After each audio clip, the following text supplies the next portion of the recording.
Justin's obviously known for coming out of the gate really, really hard, but it seemed tonight he really picked his shots a lot more. Was that something that you were expecting or surprised by maybe a little bit?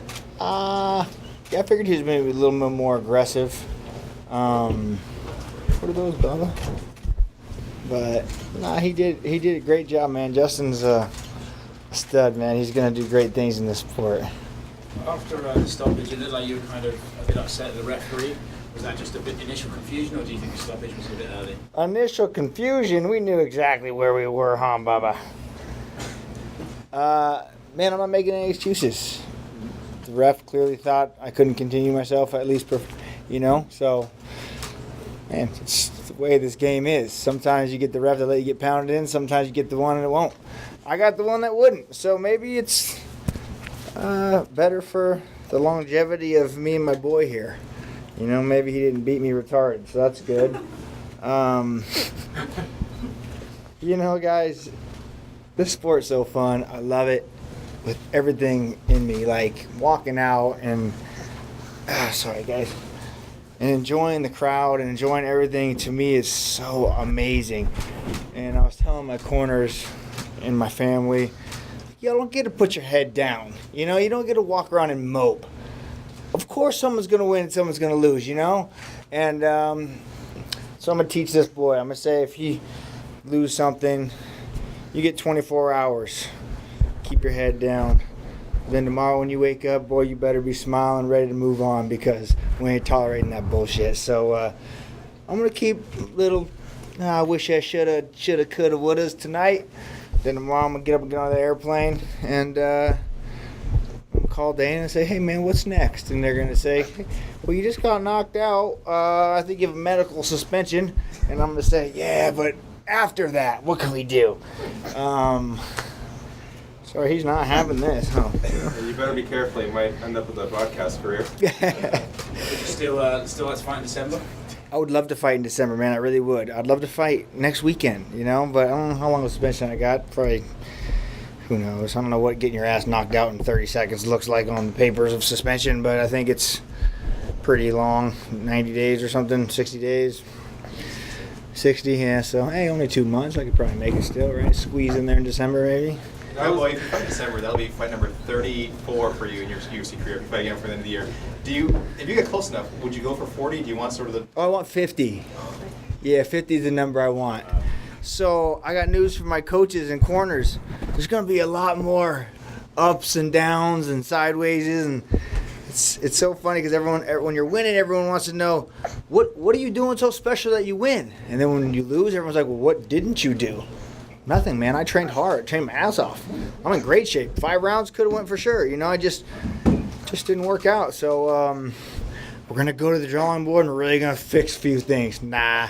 What are we going to fix? I appreciate you coming back here tonight. Does having him here kind of help take a little bit of the edge off? It's just cool, man. I wish he was a little bit older. I wish I could walk out and he'd be like, fuck yeah, Dad. Go, you know what I mean? Like, I kind of wish I could get a little fist bump from him or something. Like, right now he's just more entertained about this microphone and these little, so one day. But, I don't know if y'all seen this jersey they made for me. He's got a dangerous Cerrone Reebok kit with the little fresh Reebok shoes, so pretty cool, man. Is that custom or can you get those kits? And I'm sure you go on UFC.com and if you want them, they'll sell them. I'm sure. What's his weight class? It's gonna be probably 100 pounds, huh? Get you in the 100-pound weight class in about 15 years. What do you think? The Canadian crowd was definitely behind you tonight. What do you think about that connection? Man, sorry guys. It's like I said, I've done this a long time, and it's really cool. Like a different kind of feeling when you walk out and everyone's roaring your name and chanting, screaming, "Cowboy, Cowboy!" And I hope they continue to do that because I'm gonna keep fighting until they stop. It's like fighting at home here in Canada. It's cool. Other than the taxes you guys take, that kind of sucks. But other than that, it's pretty cool. I guess pay them now, pay them later, same pay. Just a couple here, Donald. Sure. First, you and Justin had a really sweet moment post-fight. I think that's going to go down in history. Obviously, sucks that you lost, but is there something heartfelt and being able to lose to Justin, someone that you consider a friend? Yeah, two-part answer to that. Yes, I mean, if I guess if you're going to pass the torch, it's cool to pass it to someone that you knew and kind of trained with growing up, But on the second half of that, I don't feel like I'm passing the torch yet. I feel like, I just. But yeah, I wish more people in the sport were friendly and do it for all the right reasons. You know what I mean? I remember my dad used to tell me when I was a kid, Cowboy, when I used to get in fights, and if only you use your powers for good instead of evil, you could really do something with your life, And I'm like, man. So now here I am trying to preach the good word to people. Obviously, a lot of fighters, they get in this, they want a world championship, they want money. But I've talked to a number of fighters who said, if I have a career, a legacy like Donald Cowboy Cerrone, that's all I'm really looking for. How does that make you feel? That's really cool, man. I see people trying to fight a lot and trying to be like, man, we're trying to do it like you are. And it's cool to have that legacy that people want to adapt and do after. I'm stoked, man. Like I said, I love this sport. There's not anywhere else I'd rather been in there tonight, Sometimes it's hard to get going and you got to tricky little things in your mind get you fired up, but dude, it's such a fun sport, and I love every minute of it. You mentioned before the fight potentially going back up to welterweight. Is that something you're looking at? Or? Well, no, not anymore. I mean, that was only when I was getting in line for the title. Now I got my ass whipped. I got to, take the tumble down the hill a little bit. I don't know where this puts me, but then I'm sure someone down there around 12 or up will be like, hey, we'll fight Cowboy. He's on a 2-fight losing streak. And I'll be like, God damn, that doesn't sound good. So I'll want to take a fight and then get back on track. A couple more questions, guys. Did Justin say he wanted to smoke a blunt with you? Yeah, smoke a blunt. And I'll crack a Budweiser and we'll have a good time, won't we? Yeah, he's a cool dude, man. I really love him. Cowboy, there was some confusion over the stoppage. Justin thought it was too late. You thought it was a little too. At the moment, you thought it was a little too early. Did you talk? But I saw you kind of hashing this out with Jaron after. What did you say to the referee? Oh no, I just said it's your call, man. I'm not going to argue. I'm not going to sit here and make excuses. It's over and done with now. So what the hell is me crying to you guys going to do? Nothing.